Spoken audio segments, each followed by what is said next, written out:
पता रहेगा क्या पढ़ना है तभी तो पढ़ पाओगे यार।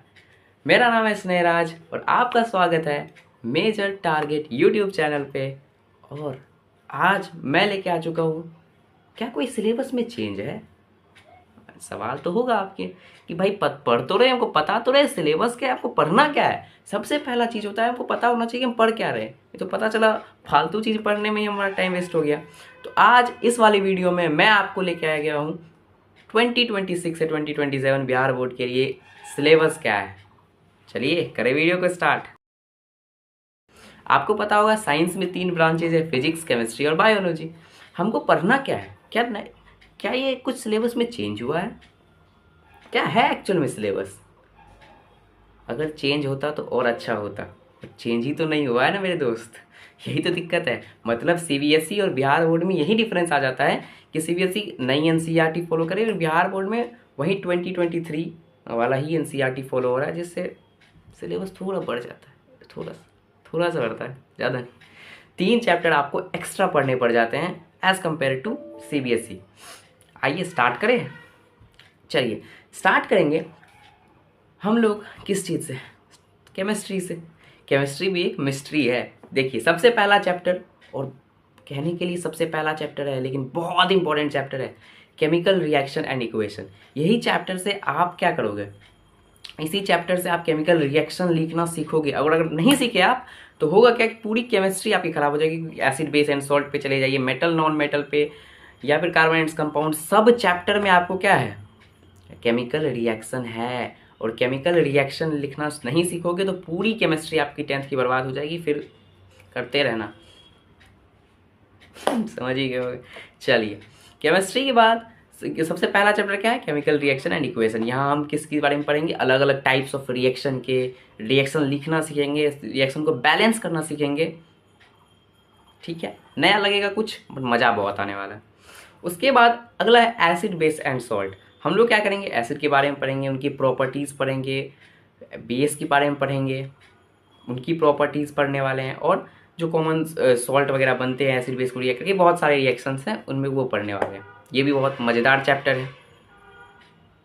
ठीक है, तीसरा है मेटल्स एंड नॉन मेटल्स। आपको पता चलेगा कि लाइफ यहाँ जो भी चीज़ है वो तो मेटल है या फिर नॉन मेटल है या मेटलॉइड होता है, बट मेटलॉइड आगे हम नहीं पढ़ेंगे। मेटल्स की फिजिकल प्रॉपर्टी पढ़ेंगे, उनकी केमिकल प्रॉपर्टीज़ पढ़ेंगे, नॉन मेटल्स की भी वही चीज़ पढ़ेंगे। यहाँ पे आपको कुछ बॉन्ड भी पढ़ने वाले हैं, आयोनिक बॉन्ड। फिर आता है कार्बन एंड इट्स कंपाउंड। इसमें क्या पढ़ोगे भाई, तो ये एक नया ब्रांच है। अब देखिए केमिस्ट्री है, जब आप 11th में जाओगे तो 3 ब्रांचेज में टूट जाने वाली है, एक फिजिकल, एक इनऑर्गेनिक और एक ऑर्गेनिक। तो ऑर्गेनिक केमिस्ट्री का शुरुआत यहीं से होता है। पहला चैप्टर जो हम ऑर्गेनिक केमिस्ट्री का पढ़ते हैं, ऑर्गेनिक केमिस्ट्री एक्चुअली होता क्या है, ऑर्गेनिक केमिस्ट्री होता है जिसमें हम कार्बन से डील करते हैं, in which we deals about carbon. तो कार्बन के बारे में जो हम चीज़ें पढ़ेंगे उसको ऑर्गेनिक केमिस्ट्री बोलते हैं। सुनने में जितना आसान लग रहा है उतना आसान होता नहीं है। ये चैप्टर बहुत लोगों को टफ लगता है। क्यों टफ लगता है? क्योंकि नया है, हमने कभी पढ़ा नहीं है, पहली बार ऑर्गेनिक केमिस्ट्री हम पढ़ेंगे। कार्बन एंड कंपाउंड में बहुत मज़ेदार चैप्टर ये भी है। कार्बन की प्रॉपर्टीज़ पढ़ोगे तुम, एंड ओवरऑल IUPAC नेमिंग पढ़ेंगे हम, नामकरण करना सीखेंगे। थोड़ा सा टफ लगता है बट बड़े मज़ा आता है। अगर एक बार सीख गए तो बहुत मज़ा आने वाला है। तो ये चैप्टर नंबर 4 है। चैप्टर नंबर 5 है पीरियोडिक क्लासिफिकेशन ऑफ एलिमेंट्स। ये CBSE के बोर्ड से डिलीट हो चुका है, मतलब नई NCERT में आपको नहीं मिलेगा, पुरानी NCERT में ही है।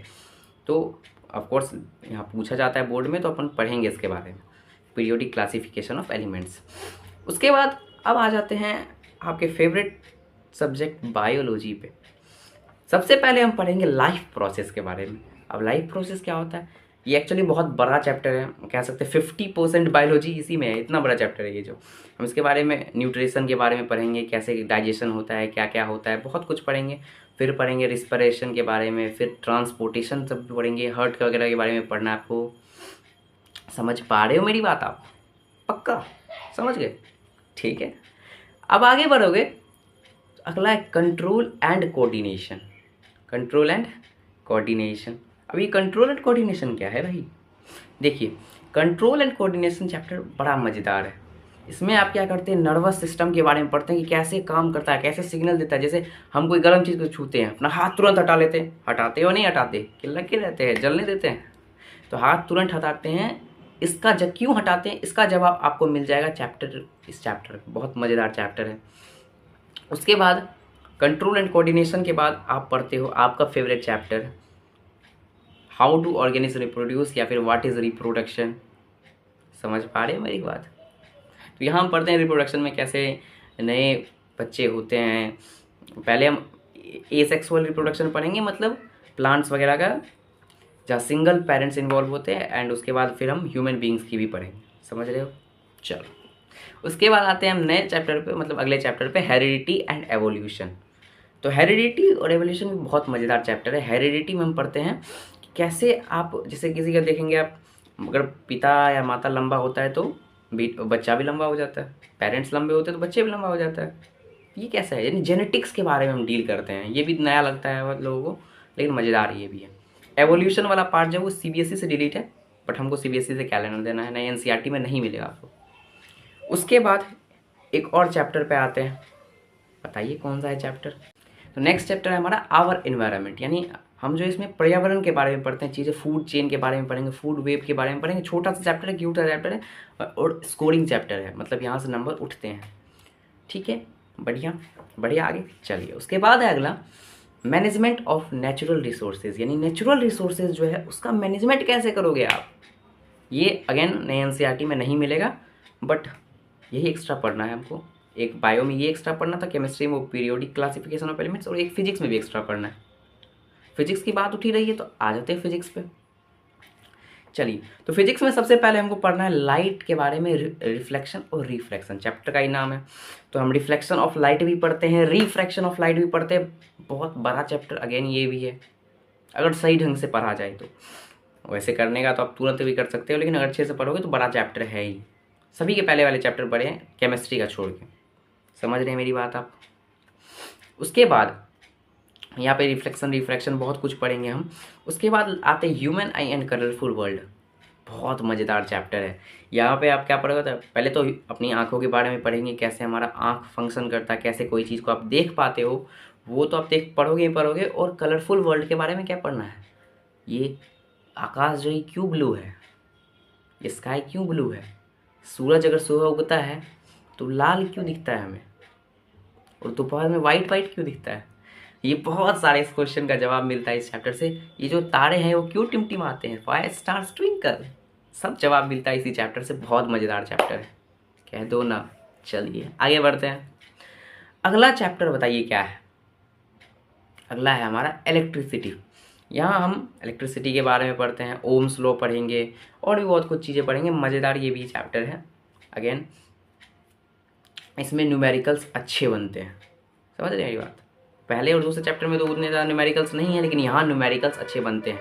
बट न्यूमेरिकल्स बहुत कम पूछे जाते हैं, अगेन आप जानते हैं ये बात, तो उस पर कोई खास फोकस करने का फ़ायदा नहीं है। आगे बढ़ते हैं। अगला चैप्टर है magnetic effects of electric current. ये भी बहुत मस्त चैप्टर है। मैग्नेटिक इफेक्ट्स के बारे में पढ़ोगे कि ये जो इलेक्ट्रिक करंट है ये 3 इफेक्ट दिखाता है। ये बात हम पहले पढ़ चुके हैं पहले की क्लासेस में, बट हमको उसमें से एक इफेक्ट है मैग्नेटिक इफेक्ट, यानी चुंबकीय शक्ति दिखाता है। अब बहुत मज़ेदार ये भी चैप्टर है, मज़ा आने वाला है, पढ़ के आएगा ना मज़ा, कह दो ना। चलिए बहुत बढ़िया।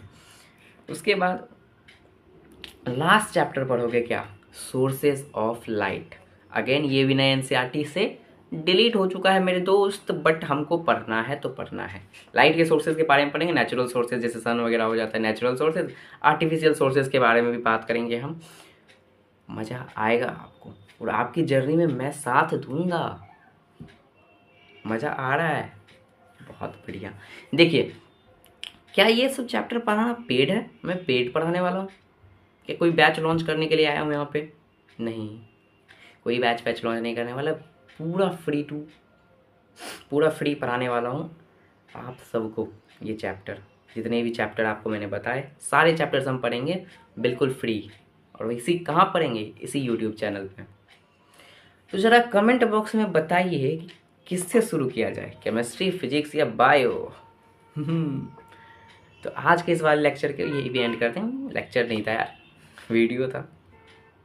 तो आज के इस वाले वीडियो को यहीं एंड करते हैं। होपफुली आपको मज़ा आया हो। मज़ा आया तो क्या ही मज़ा आया, कुछ तो पढ़े नहीं, पढ़ेंगे तब मज़ा आएगा। तो बस जर्नी में साथ देने के लिए सब्सक्राइब बटन है नीचे, दबा दिया, बिल्कुल बहुत बढ़िया। मिलते हैं आपसे एक नए चैप्टर के शुरुआत के साथ, तब तक के लिए मुस्कुराते रहिए जनाब।